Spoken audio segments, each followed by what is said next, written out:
সব গাঙ্গুলি ডাঙ্গুলি।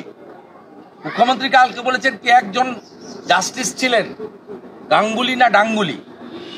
এটা আপনি অন্য ধর্মের লোককে বলতে পারবেন? অন্য ধর্মের কোন লোককে নাম ধরে বলতে পারবেন? এই মুখ্যমন্ত্রীর মুখটা ব্লিচিং ফিনাইল দিয়ে পরিষ্কার করা উচিত। তো সরাসরি চিফ জাস্টিসকে মিথ্যাবাদী বলছে। ব্রাত্য বসুর নাম এখন ভৃত্য বসু হয়ে গেছে। খুব লজ্জা। ওনার যদি নৈতিকতা থাকতো উনি পদত্যাগ করতেন। একটা ভোঁ ভোঁ করে পাইলট কার বাজে, আর দুটো সিকিউরিটি আছে, একটা ভাঙা গাড়ি আছে, ওই জন্য লোভে ছাড়তে পারছেন। বলছেন যে বঞ্চিত এবং যোগ্যদের পাশে মানবিক এবং রাজনৈতিকভাবে থাকবে, যারা বঞ্চিত এবং যারা যোগ্য। সেটা তো দেখলাম আমরা সুপ্রিম কোর্টে 3টে ডেটে তো যোগ্য অযোগ্য তালিকা দিতে বারবার বলেছে। সেই জন্য তো সুপ্রিম কোর্টের অর্ডারে অযোগ্যদের তালিকা নেই, শুধু বলে গেছে কারা কারা অযোগ্য হতে পারে। সেই জন্য তো 18,000 যোগ্য শিক্ষক শিক্ষাকর্মীকে বলি দিলেন, শুধুমাত্র ভাইপোকে সেভ করার জন্য, যেটা সুজয় কৃষ্ণ ভদ্র বলে গেছে। 73 মিনিটে 73 বার অভিষেক ব্যানার্জি। কে অভিষেক ব্যানার্জি লোক জানে না?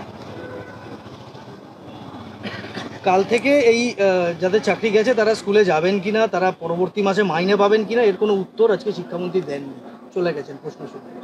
শিক্ষামন্ত্রী দেওয়ার তো কথা না, কারণ মুখ্যমন্ত্রী কালকে বলেছে তো এসএসসি অটোনমাস বডি।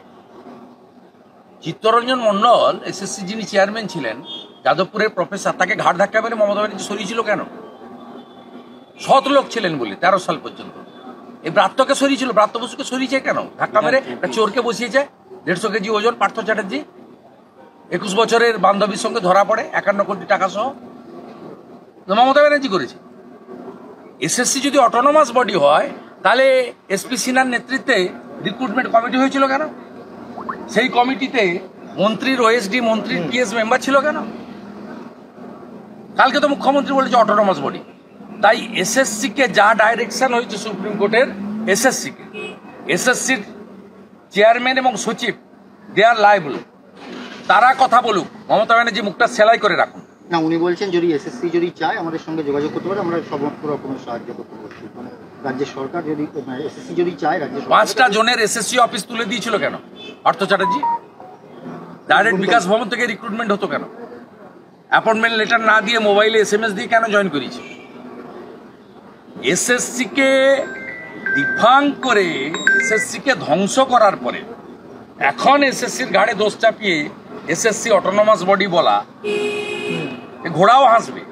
সবাই জানে কি হয়েছে। আজকে এবিভিপির ছেলেমেয়েরা বিক্ষোভ করেছে। শুভব্রতরা যা করেছে হ্যাটসঅপ, তালা লাগিয়েছে এসএসসি অফিসে। তালা লাগানো উচিত, এই অফিসগুলো রেখে লাভ নেই। সব যদি কালীঘাট থেকে হয়, এই অটোনমাস বডি রেখে লাভ কি? আচ্ছা, এসএসসির তরফ থেকে আজকে বলা হয়েছে যে 3 মাসের যে সময় দেওয়া হয়েছে সেটার মধ্যে সম্ভব নয়। মানে এই সমস্ত 3 মাস বলেনি তো। আপনি প্যারা 44 পড়ুন, তাতে বলেছে যে অযোগ্যদের চাকরি যাবে, তারা বা সবার ক্ষেত্রেই বলেছে যে তারা কোনো প্রাইভেট প্রতিষ্ঠানে বা সরকারি প্রতিষ্ঠানে যদি কাজ করে থাকেন, সেখানে তাদের রিইনস্টেট করতে হবে 3 মাসের মধ্যে সেই প্রতিষ্ঠানে। বাকিটা তো অপশন খোলা আছে। এবং যোগ্যদেরকেও তো আমি তাদের দাদা হিসেবে পরামর্শ দিচ্ছি, 226-এ রিড করতে পারেন আপনি। ওএমআর এর নাম্বার আছে আপনার, আপনি ন্যাচারাল জাস্টিস চাইতে পারেন।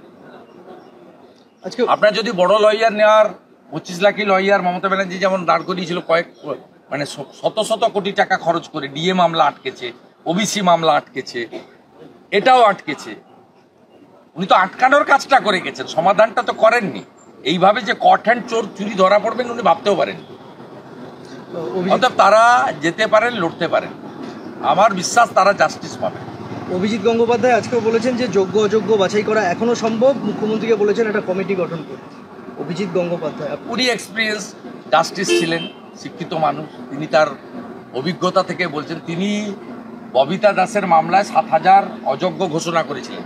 সেইটা যদি সরকার মেনে নিত, দম্ভ না দেখিয়ে, তাহলে আজকে বাকি 18,000-এর এই পরিণতি হতো না। অভিজিৎ গাঙ্গুলি যে সঠিক পথে ছিলেন এটাই প্রমাণ।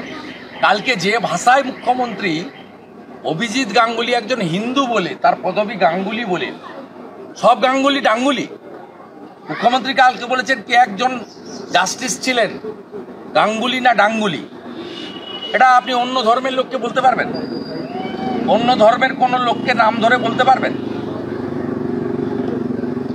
এই মুখ্যমন্ত্রীর মুখটা ব্লিচিং ফিনাইল দিয়ে পরিষ্কার করা উচিত। আমাদের ভিডিও ভালো লাগলে লাইক এবং শেয়ার করুন।